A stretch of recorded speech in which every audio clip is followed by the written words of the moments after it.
Bopal flyover પાસે દારૂ ભરેલી ફોર્ચ્યુનર કારે સર્જેલા અકસ્માતમાં આ ફોર્ચ્યુનર કારનો પોલીસ પીછો કરતી હોવાની ચર્ચાઓ ચાલી હતી, જેના આધારે પોલીસે તપાસ શરૂ કરી હતી। ત્યારે ખરેખર આ ફોર્ચ્યુનર કારનો પીછો કેટલાક પોલીસ કર્મચારીઓ કરી રહ્યા હોવાનું પોલીસની પ્રાથમિક તપાસમાં સામે આવ્યું છે, જેમાં રાજસ્થાનથી દારૂ ભરેલી ફોર્ચ્યુનર આવી રહી હોવાની માહિતી સાહિબક પોલીસ હેડક્વાર્ટરની કે કંપનીમાં ફરજ બજાવતા એક પોલીસકર્મી અન્ય પોલીસ કર્મચારીઓને આપી હતી। ત્યારે આ મામલે ઉચ્ચ પોલીસ અધિકારીઓ દ્વારા આગળની તપાસ ચાલી રહી છે।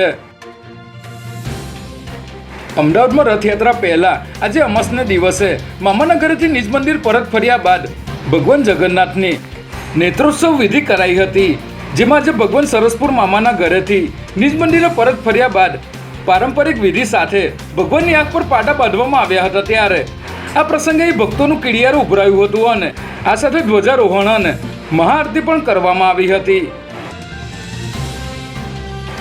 રાજ્યના દક્ષિણ ભાગમાં સાયક્લોનિક સર્ક્યુલેશન સક્રિય થવાને કારણે સોલ જિલ્લામાં આગામી 5 દિવસ માટે અતિભારે વરસાદની આગાહી કરવામાં આવી છે, જેમાં ખાસ કરીને રાજ્યના દક્ષિણ ભાગના દરિયાકાંઠાના વિસ્તારોમાં 35 થી 45 કિલોમીટર પ્રતિ કલાકની ઝડપે પવનો ફૂંકાવાની શક્યતાને કારણે માછીમારોને દરિયો ન ખેડવાની પણ સૂચનાઓ આપવામાં આવી છે, પરંતુ રાજ્યમાં ચોમાસું થોડા અંશે હળવું થાય તેવી શક્યતાઓ જણાઈ રહી છે।